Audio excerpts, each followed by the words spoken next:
اعوذ باللہ من الشیطان الرجیم بسم اللہ الرحمن الرحیم السلام علیکم. ویلکم ٹو مائی چینل خوفناک نائٹ. امید کرتا ہوں آپ سب خیریت سے ہوں گے, خوش ہوں گے اور ٹھیک ہوں گے, اور ہمیں دعاؤں میں ضرور یاد رکھیں. اور اگر آپ نے سب سے پہلے چینل کو سبسکرائب نہیں کیا تو سبسکرائب کریں اور بیل آئیکن ضرور دبائیں تاکہ آپ کو آگے آنے والی ویڈیوز مل سکیں. یہ آپ کے سامنے اسکرین پہ جی میل شو ہو رہی ہوگی میری. اس پہ مجھے آپ سٹوریز اپنی جو ہیں وہ سینڈ کر سکتے ہیں, اور میں نے ڈسکرپشن میں اپنا واٹس ایپ نمبر بھی دے دیا ہے, آپ مجھے وہاں بھی وائس نوٹ کر کے بھیج سکتے ہیں. اور اس کے علاوہ چلیں کہانی سٹارٹ کرتے ہیں. آپ اپنے ہیڈ فون یا ہیڈ فری لگا لیں کیونکہ اس کے بغیر کہانی سنتے ہوئے مزہ نہیں آتا. السلام علیکم. یہ واقعہ میرے ماموں جان جو کہ اب کافی عرصے سے امریکہ میں مقیم ہیں, ان کے ساتھ شہر بہاولپور میں پیش آیا. ان دنوں یہ 1970 کی میں بات بتا رہا ہوں آپ کو, شاید آپ لوگ تو اس ٹائم پیدا بھی نہیں ہوئے ہوں گے. 1970 کا واقعہ ہے. ماموں جان ان دنوں سی اے کے امتحان کی تیاری کر رہے تھے. شہر بہاولپور کا قدیم علاقہ فرید گیٹ ہمیشہ سے پر رونق رہا ہے. رات کے وقت ماموں جان کچھ خریدنے فرید گیٹ آئے.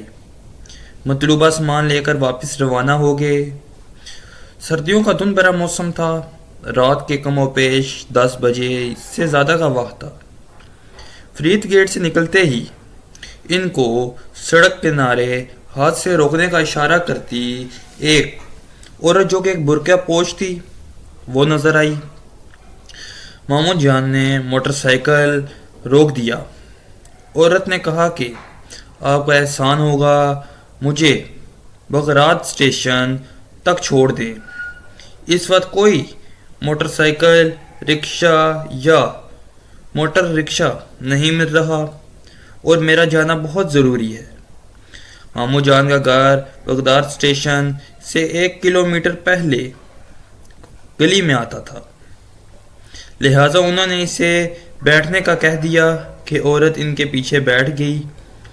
5 منٹ کے سفر کے بعد میلے والی گلی آ گئی.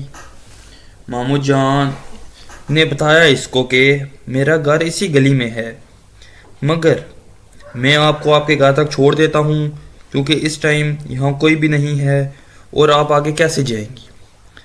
ماموں نے کہا رحم کر دیتا ہوں, اکیلی ہیں. اور پھر کیا ہوا کہ جب ماموں جان نے اس کو بتایا کہ یہ میری گلی ہے, پر یہ خاموش رہی. اس نے آگے سے کوئی جواب نہیں دیا. بغداد اسٹیشن قریب آتا گیا اور آہستہ آہستہ یہ جگہ سنسان ہونے لگی.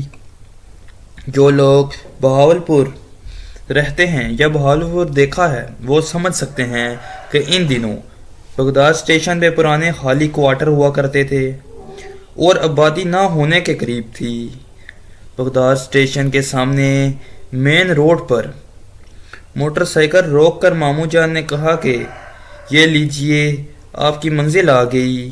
وہ عورت بولی وہ سامنے تیسری گلی میں میرا کوارٹر ہے, وہاں مجھے اتار دیں. ماموں جان نے حامی بھر لی. 2 گلیوں کے سامنے سے گزرتے وقت ماموں جان کو یوں لگا جیسے موٹر سائیکل پہ وزن بڑھ گیا ہے. ماموں جان بولے میری بہن وقت نہیں اکیلے نہ رات کو نکلا کریں. وہ عورت خاموش رہی, کچھ نہ بولی. ماموں جان تھوڑا پریشان ہو گئے کہ یہ کوئی جواب کیوں نہیں دے رہی. تیسری گلی میں ایک کوارٹر تھا جو کہ اندھیرے میں ڈوبا ہوا تھا. وہ عورت بولی بس یہاں روک دو. عورت نیچے اتر گئی. ماموں جان نے موٹر سائیکل موڑ کر سلام کر کے موٹر سائیکل آگے بڑھانا چاہی, مگر یوں لگا جیسے منوں کا وزن پڑ گیا ہو. موٹر سائیکل کے آگے بڑھنے کا نام نہیں لے رہی تھی, حتیٰ کہ موٹر سائیکل رک گیا.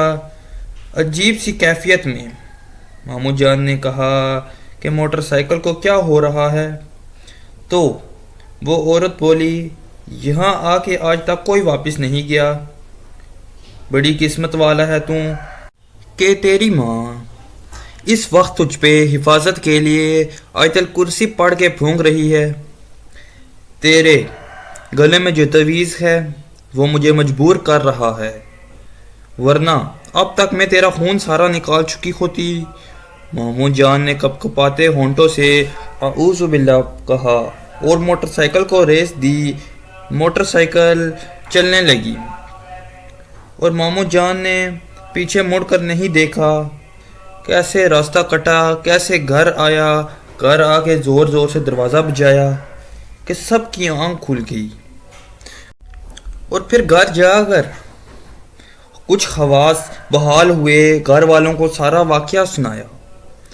بات سنتے ہی نانی امی جی نے کہا کہ ہاں کچھ دیر پہلے تمہارا خیال آیا کہ تم ابھی تک گھر نہیں آئے، تو میں نے آیت الکرسی پڑھ کے تمہارا تصور کر کے پھونکی تھی۔ اس رات ماموں جان سو نہ سکے تھے۔ جیسے ہی آنکھ لگتی ان کو لگتا کوئی ان کے پاؤں میں انگلیاں پھیر رہا ہے۔ اس ساری رات پورے گھر میں عجیب سی بدبو پھیلی رہی، اور پھر صبح گھر والوں نے محلے کی عورتیں بلوا کر آیت الکرسی اور درود شریف کا ورد کروایا تو گھر سے بدبو ختم ہوئی۔ کچھ دن بعد ایک دوست کے ہمراہ دوپہر کے وقت ماموں جان بغداد اسٹیشن تیسری گلی میں اس کوارٹر کو دیکھنے چلے گئے کہ وہاں ہے کیا۔ رات کو تو کوارٹر نظر آ رہا تھا، مگر وہاں جب جا کر دیکھا کوارٹر کا نام و نشان تک نہ تھا، اور وہاں صرف کچرے کا ڈھیر تھا۔